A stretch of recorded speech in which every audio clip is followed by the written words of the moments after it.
वज़ीर-ए-आज़म ने तो उस तकरीर में बड़े इस्लाहात का ज़िक्र किया और अज़म ज़ाहिर किया, लेकिन कौम जानना चाहती है कि ये किस तरह के इस्लाहात आप लोग करना चाहेंगे। ज़रा हमें बताइए कि क्या माशी इस्लाहात पेश नज़र है। बहुत आपका अच्छा सवाल है। देखिए, सबसे पहले इस मुल्क की अशराफिया जो अरबों रुपए कमाती है मगर उस तनासब से टैक्स नहीं देती, उनको टैक्स नेट के अंदर लेके आना कि जो टैक्स का बोझ है वो मिडिल क्लास पे और गरीब आदमी पे ना पड़े। टैक्स का बोझ अशराफिया उठाए, जो मुट्ठी भर अशराफिया इस मुल्क की, जो इस मुल्क के वसाइल के ऊपर विराजमान है, तो उसका एक निज़ाम वज़ा किया जाएगा। और वो तभी मुमकिन है जब FBR जो हमारा सबसे बड़ा टैक्स जमा करने का इदारा है उसके अंदर इस्लाहात लाए जाएंगे। उसकी तंजीम नौ वज़ीर-ए-आज़म साहब की तरजीहात में शामिल है और उसमें वज़ीर-ए-आज़म शहबाज शरीफ साहब ये भी चाहते हैं कि टैक्स के इदारे के जो अफसरान हैं, जो अच्छे अफसरान हैं, वो कहते हैं कि हमारे सरों का ताज हैं, और जो अफसरान करप्शन में मुलव्वस हैं और जो अपनी दिहाड़ी की खातिर इस मुल्क के टैक्स को जमा नहीं होने देते सरकारी ख़जाने में, तो उनकी वो कहते हैं मैं परेड कराऊंगा। ये उनका बड़ा एक वाज़ेह एजेंडा है। और इसके अलावा टैक्स नेट को जो वसी करने की उन्होंने बात की है, तो वो एजेंडे में शामिल है। तो ये होगा मुमकिन जब हम बिल्कुल एक लगन के साथ, हिम्मत हौसले के साथ ये फ़ैसले करेंगे। और शहबाज शरीफ साहब माजी में मुआशी इस्लाहात कर चुके हैं, उनमें सलाहियत है। एक तो ये टैक्स रिफॉर्म का एजेंडा मैंने आपके सामने रखा। दूसरा एजेंडा साफ़ी साहब वो निजकारी का है। जो हमारी स्टेट ओन्ड एंटरप्राइजेज़ हैं वो हर साल उनका खसारा जो है उसमें करोड़ों का इजाफ़ा होता है। अब जब करोड़ों का इजाफ़ा होता है उसका बर्दाश्त जो करना पड़ता है वो कौम को, गरीब आदमी को करना पड़ता है। तो PIA की निजकारी आपको पता है बड़ी तेज़ी से चल रही है, उसको इंशाल्लाह ताला मुकम्मल किया जाएगा। एयरपोर्ट्स की आउटसोर्सिंग है, उसको मुकम्मल किया जाएगा। दीगर इदारे हैं जिनको इस पे काम किस मरहले में है? शहबाज शरीफ साहब की पिछली हुकूमत में PIA की निजकारी जो है उसका शेड्यूल जारी कर दिया गया था। अभी आते ही उन्होंने जो पहली चंद मीटिंग्स ली हैं उसमें PIA की निजकारी की मीटिंग ली है, उसमें कागज़ी कार्रवाई मुकम्मल की जा रही है।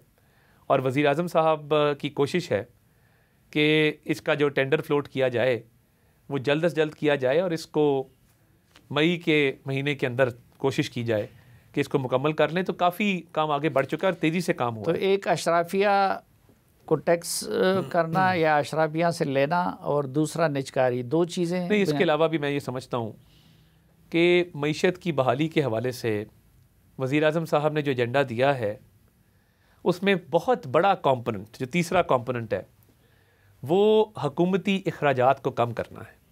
ऐसे इदारे या ऐसे अखराजात चल रहे हैं जो जिनका फ़ायदा कोई नहीं है।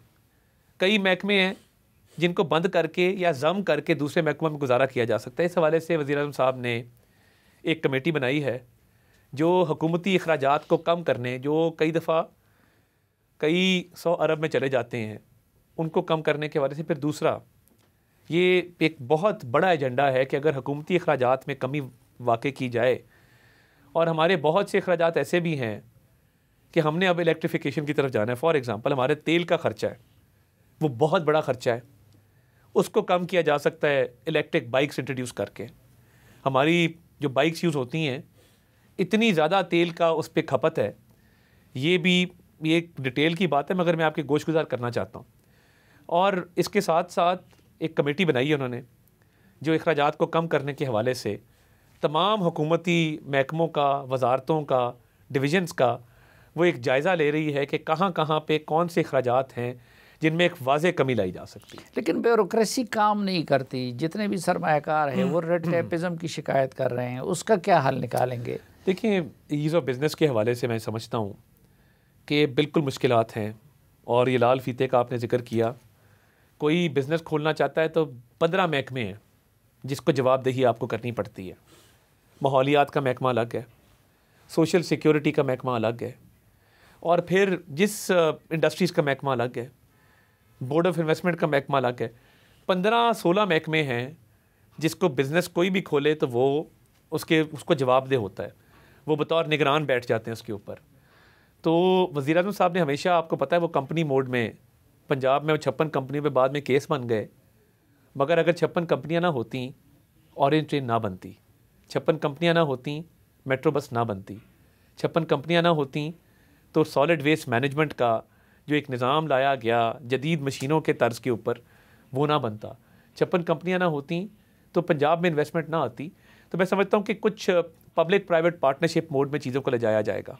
एक तो ये भी तरजीह में शामिल है कि जहाँ पे निजी सेक्टर और जो आपका सरकारी महकमे हैं वो मिलजुल के काम करें, और कुछ जगह पे आउटसोर्सिंग का मॉडल है। अब देखें, सरकार के अंदर स्पेशली जो जदीद टेक्नोलॉजी आई है उसकी सलाहियत मौजूद नहीं है। तो अगर डिजिटाइजेशन करनी है, आपका पूरा टैक्स का निज़ाम है, या हमारी जो इंपोर्ट्स आती हैं बाहर से, मैं आज बहुत महंगी गाड़ी, वैसे मैं मिडिल क्लास का सियासतदान हूँ, मैं बाहर से अगर बहुत महंगी गाड़ी मंगवाता हूँ और टैक्स के अफसर के साथ मिल के उस भी उतनी ड्यूटी अदा नहीं करता जितनी ड्यू है। हम चाहते हैं डिजिटल निज़ाम हो, जो चीज़ मुल्क में आए उसका टेक्नोलॉजी के ज़रिए पता लगे कि जी ये चीज़ आई है, इतना टैक्स इस पर ड्यू है, फ़लाँ बंदे ने इसका इतना टैक्स देना है। तो डिजिटाइजेशन भी जो है उससे ईज़ ऑफ बिज़नेस भी होगी और महकमों में भी आसानी होगी कि आपके टैक्स महसूलात जो हैं वो आप इंक्रीज़ करेंगे। अच्छा, कैबिनेट ये हतमी है या इसमें इजाफा होगा? सियासत में आपको पता है कोई बात हतमी नहीं होती। तो सियासत में दरवाजे खुले रहते हैं।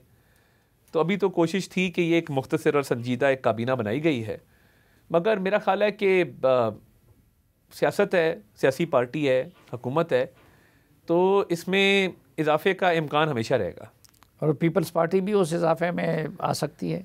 पीपल्स पार्टी का जैसे मैंने अर्ज़ किया कि हमने तो उन्हें गुजारिश की थी कि आप ज़रूर इस काबीना का हिस्सा बने, और क्या ही अच्छा होता कि वो भी साथ काबीना में बैठे होते, मगर उन्होंने हुकूमत में शमूलियत का अपना तर्ज और अपना अंदाज़ अपनाया, जिसमें उन्होंने आइनी ओहदे जो हैं वो कबूल किए हैं। तो अगर उनकी मंशा हुई तो इस पर बात करेंगे। हमारी पेशकश थी मगर उसको तब कबूल ना किया गया, और मेरा ख्याल है अब जो हमारी अभी भी पेशकश बरकरार है। मैं समझता हूँ हमारी जो अब कोऑर्डिनेशन आपस की है और हम एक मिसाली आपस में एक ताल्लुक़ कायम हो गया है, तो ये अच्छा चल रहा है, ठीक चल रहा है। अच्छा, वो तो ठीक चल रहा है, लेकिन एक एतराज़ काबीना पे ये हो रहा है कि ये पाकिस्तान की बजाय पंजाब का और ज़्यादातर वस्ती पंजाब का काबीना लगता है, और उस पर छोटे सूबों की नुमाइंदगी ना होने के बराबर है। देखिए, मैं समझता हूँ कि जाम कमाल साहब का ताल्लुक़ बलूचिस्तान से है, उनकी इसमें शमूलियत रखी गई है। और जनूबी पंजाब से अगर आप बात करें तो अब सरदार अवैस खान लगारी डेरा गाजी खान डिस्ट्रिक्ट से उनका ताल्लुक़ है। आप अगर भावलपुर से बात करें तो हासिलपुर की तहसील से मियाँ रियाज़ हुसैन पीरज़ादा साहब भी इस काबीना में शामिल हैं।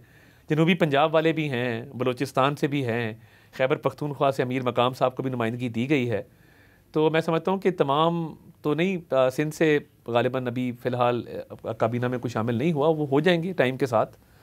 तो खैबर पख्तूनख्वा से, बलूचिस्तान से, जनूबी पंजाब से तो नुमाइंदगी इस काबीना के अंदर शामिल है। अच्छा, जो इसाक डार साहब का तो फॉरेन अफेयर्स का कोई तजुर्बा नहीं है, तो वो वहाँ पे चला सकेंगे? देखिए, जब आप पार्लिमान के नुमाइंदे मुंतखब होते हैं तो आपका बैनुल-अक़वामी जो सफ़र का सिलसिला है वो बढ़ जाता है। आप दूसरी हुकूमतों की दावत पे बाहर भी जाते हैं, आप वहाँ की हुकूमतों से डील भी करते हैं, आप बैनुल-अक़वामी इदारों के साथ भी आपके ये मामलात रहते हैं। तो डार साहब ने बतौर MNA 97 में इलेक्ट हुए थे, उसी हलके से जिससे मैं इस दफ़ा मुंतखब हुआ हूँ। तो वो तब बहुत बड़ा हलका था, तो काफ़ी हिस्सा इस दफ़ा उस हलके का मेरे हलके में भी शामिल हुआ। तो मैं समझता हूँ कि उनका एक्सपोजर बहुत है, और बतौर वज़ीर ख़ज़ाना मुतवातर तौर पे वज़ीर ख़ज़ाना रहे हैं। उनका सरबराहाने मुमलिकत के साथ जो एक डील करना, और हाई पावर डेलीगेशन जब बाहर जाते रहे, यहाँ आते रहे, वो दोनों में शरीक रहे हैं। तो मैं समझता हूँ कि उनका बड़ा वसी तजर्बा है और बहुत मौजू शख्स हैं वो खारजा की उमूर को संभालने के लिए।